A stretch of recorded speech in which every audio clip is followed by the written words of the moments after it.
Dear audience, আপনাদের সবাইকে স্বাগত জানাচ্ছি আমার নতুন একটি পর্বে। আজকে আমরা যে বিষয়টি নিয়ে জানব সেটি আমাদের জীবনের জন্য খুবই গুরুত্বপূর্ণ। বিশেষ করে আমরা যদি সুন্দরভাবে আমাদের জীবন অতিবাহিত করতে চাই, সুন্দরভাবে জীবনযাপন করতে চাই, আমাদের যদি ধার দেনার মধ্যে পড়তে না হয়, তাহলে এই বিষয়টি আমাদের প্রত্যেকেরই জানা উচিত। তো আজকে আমরা সেই বিষয়টি নিয়ে আলোচনা করব এবং এটি খুবই জীবনমুখী, খুবই জীবন ঘনিষ্ঠ একটি বিষয়।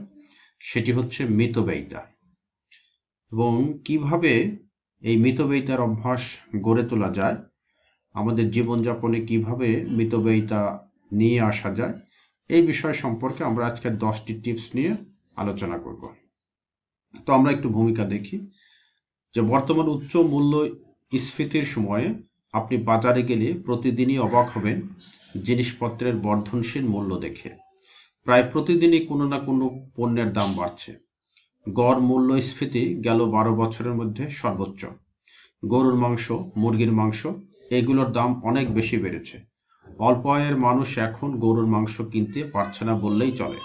খাসির মাংস তো দূরের কথা, শুধু খাবার জিনিসের দাম বেড়েছে তা নয়, ওষুধ, ইলেকট্রনিক্স, ফার্নিচার প্রতিটি জিনিসের দাম অনেক বেড়েছে। কিন্তু দুঃখের বিষয় হলো আপনার আয় কিন্তু বাড়ছে না। মূল্যস্ফীতির প্রভাবের কারণে মূলত আয় আরও কমছে। এখন খরচের সাথে আয়ের সামঞ্জস্য করা ছাড়া আপনার সামনে বিশেষ কোনো পথ খোলা নেই। অর্থাৎ আয় যেহেতু আমার বাড়ছে না, সেক্ষেত্রে খরচকে কমিয়ে নিয়ে আসাটাই আমাদের একমাত্র কাজ, এছাড়া আর কোনো উপায় আমাদের নেই। সে কারণে আমাদের অত্যন্ত গুরুত্বপূর্ণ কিছু টিপস জানা দরকার। আপনি কিভাবে অত্যন্ত মিতব্যয়ী জীবনযাপন করতে পারবেন তার বিস্তারিত থাকছে আজকের আলোচনা। এই পরামর্শগুলো যদি আপনারা মেনে চলেন, তাহলে দেখবেন আয়ের সাথে খরচের একটা সামঞ্জস্য আপনি করতে পারবেন। তো আমাদের 1 নম্বর টিপস হচ্ছে আপনার মাসিক বাজেটের মূল্যায়ন করুন। এরপর দেখে নিন কোথায় কোথায় আপনি কম বেশি করে একটা সামঞ্জস্য আনতে পারেন আয় ব্যয়ের মধ্যে। এখন আপনার বাজেটে অনেক হিসেবই হতে হবে, না হলে প্রত্যেক মাসে আপনাকে ঋণ করতে হবে অথবা আগের যে সঞ্চয় আছে তা ভাঙতে হবে। খরচের মূল্যায়ন করার সময় এটি লিখে ফেলুন। লেখার পর দেখুন কোন কোন খরচ আপনি কমাতে পারেন। যেখানে সপ্তাহে আপনি 3 দিন মাংস খেতেন, সেটা এখন 1 দিন করেন। কেউ হয়তো মাসে 4 দিন মাংস খেতেন, সেটা 2 দিন করেন। যিনি বেশি গরুর মাংস খান, তিনি মুরগি বাড়িয়ে গরুর মাংস কমিয়ে দিন। এভাবে আপনি আপনার মতো করে বিভিন্ন পণ্যের মধ্যে ভারসাম্য আনয়ন করুন। সো 1 নম্বর হচ্ছে যে আমাদের মাসিক বাজেট প্রস্তুত করে সেই বাজেট অনুযায়ী আমাদের কি করতে হবে, আমাদের রুটিন প্রস্তুত করতে হবে। 2 নম্বর হচ্ছে যে কোনো কিছু কেনার সময় আপনি একটু ঘুরে দরদাম করে তারপর কিনুন। যে কোনো পণ্য কেনার সময়, মুদি পণ্য বা আসবাবপত্র, ইলেকট্রনিক্স, পোশাক, যে কোনো পণ্য কেনার সময় আমাদের একটু ঘুরে দরদাম দেখে তারপর কিনতে হবে। আগে হয়তো কোনো দরদাম না করেই কিনে ফেলতেন, হয়তো কোনো একটা ফার্নিচার দোকানে ঢুকলে একবারে কিনতে পারতেন, কিন্তু এখন আর তা করবেন না, কারণ আপনি এখন একটা কঠিন পরিস্থিতির মধ্যে পড়ে গেছেন বা আমরা সবাই পড়ে গেছি। ফলে যে কোনো কিছু কেনার আগে এখন একটু দর কষাকষি করুন। কাঁচা বাজার করার সময় খেয়াল করুন কোন বাজারে একটু দাম কম। এরকম প্রত্যেকটা জিনিসের ক্ষেত্রে জেনে বুঝে কিনলে আপনার খরচ কম হবে। আগে যেমন আপনি চিন্তা কম করতেন খরচ করার ক্ষেত্রে, এখন একটু বেশি চিন্তা করতে হবে, খরচ বাঁচাতে হবে। আমাদের 3 নম্বর টিপস হচ্ছে পরিবহন খরচের ব্যাপারে সতর্ক হন।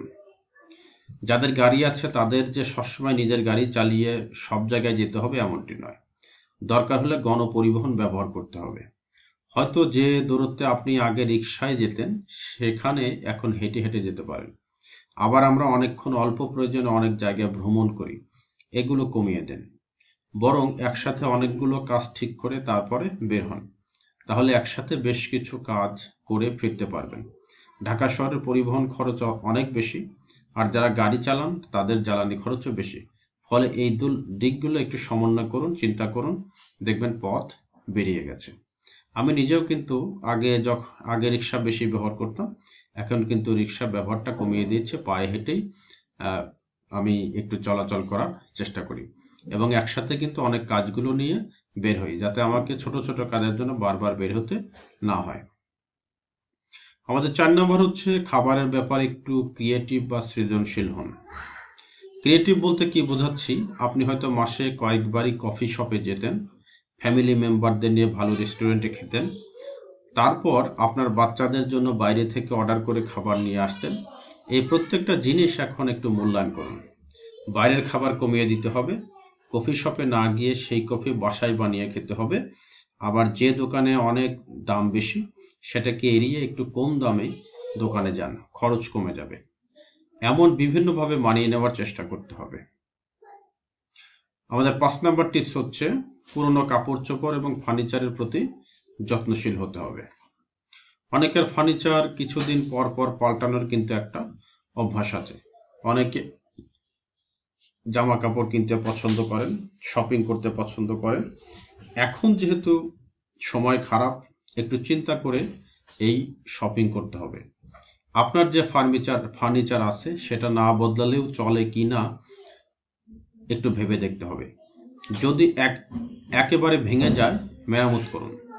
বাসায় খুঁজে দেখুন, অনেক কাপড় আছে। ফলে নতুন কাপড় এখন না কিনলেও হয় কিনা সেটিও ভেবে দেখুন। পুরনো হলেও কাপড় ভালো হলে একটা জামা বা প্যান্ট তো অনেক দিন টেকে, সুতরাং বারবার কেন চেঞ্জ করতে হবে?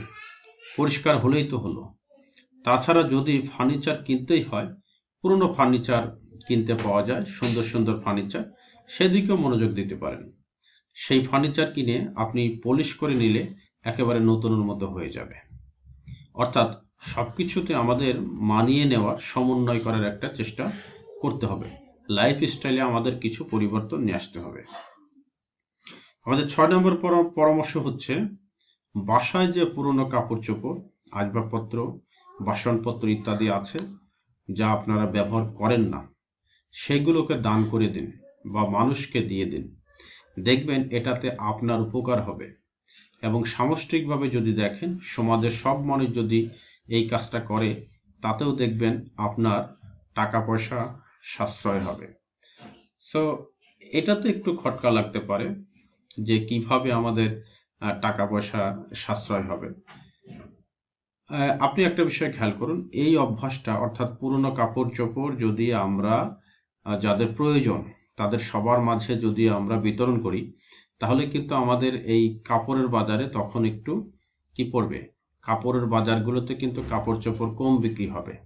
আর কাপড় কম বিক্রি হলে তখন আমাদের কি হবে, কাপড়ের দাম কিন্তু আলটিমেটলি কমে যাবে। সেটাই কিন্তু বলা হয়েছে যে এভাবে যদি সমাজের সবাই মানুষ তাদের পুরনো কাপড় চোপড় যদি অন্য মানুষকে দিয়ে সহযোগিতা করে, তাহলে কিন্তু তখন দেখা যাবে যে আমার আপনার সবারই কিন্তু এই শপিং এর ক্ষেত্রে একটু সাশ্রয় হবে, তখন কিন্তু জিনিসের দাম একটু কমে যাবে। আমাদের 7 নম্বর হচ্ছে টাকা খরচ না করে কিভাবে আনন্দ করা যায় সেটা খুঁজতে হবে। আমরা টাকার মাঝে, অনেকেরই অভ্যাস আছে যে টাকার মাঝেই আমরা আনন্দ খুঁজি, কিন্তু টাকা ছাড়াও যেখানে অনার্থিকভাবে কিভাবে বিনোদন আমরা পেতে পারি সেই বিষয়টা আমাদের খুঁজতে হবে।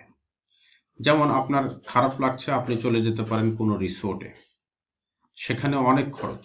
আপনি চলে যেতে পারেন কক্সবাজার বা অন্য কোথাও, সেখানেও অনেক খরচ। আনন্দ পাওয়ার জন্য টাকা খরচ করার বিকল্প আমরা অন্য কোনো পথ দেখি না। খারাপ লাগছে, সবাই মিলে রেস্টুরেন্টে খেতে গেলে ভালো লাগবে, কিন্তু অনেক টাকা খরচের বিষয় আছে। ভাবতে হবে আমি টাকা খরচ করব না, কিন্তু মজা করব, আনন্দ করব, বিনোদন করব। বাচ্চাদের সবাইকে নিয়ে যদি পার্কে যান, দেখবেন ভালো লাগছে। সকালে উঠে একটু হাঁটতে বের হন, মুক্ত বাতাসে একটু হাঁটুন, পূর্বাচল বা এরকম দূরে কোথাও চলে যান, চা কফি খান। আপনার খরচের লাগাম টেনে ধরতে পারবেন। আপনার আনন্দ হবে, কিন্তু খরচ কম হবে। সুতরাং এমন দিকে মনোযোগ দিন যেখানে আনন্দ পাবেন, কিন্তু খরচ হবে না বা অল্প হবে। আমাদের 8 নম্বর পরামর্শ হচ্ছে বই কেনার ব্যাপারে সাশ্রয়ী হতে হবে। বিভিন্ন পাড়া মহল্লায় লাইব্রেরি আছে, এগুলোর সুবিধা নিতে হবে।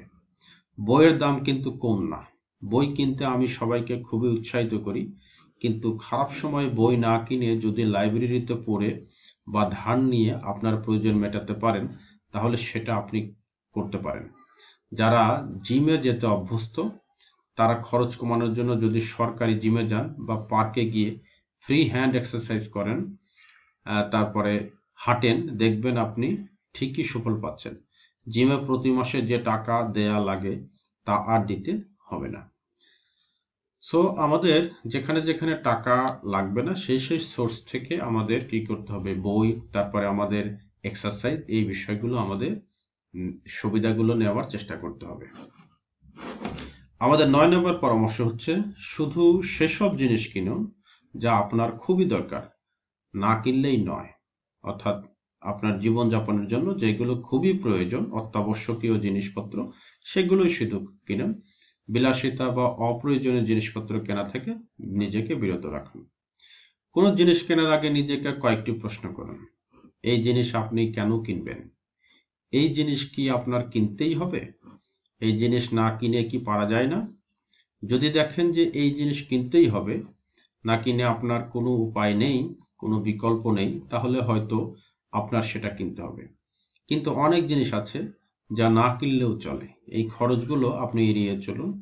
একান্ত চাহিদার উপরে মনোযোগ দিন, বাড়তি চাহিদার উপরে মনোযোগ কমিয়ে দিন, তাতে আপনার খরচ সাশ্রয় হবে। আমরা অনেকেই শু কিনি, এবং একাধিক শু, কারো 5 জোড়া, 6 জোড়া, 10 জোড়া, বেল্টও এরকম, তারপরে মোবাইলও অনেকগুলো থাকে অনেকেরই। তো এই ধরনের জিনিসপত্রগুলি কিন্তু আমাদের অ্যাভয়েড করতে হবে।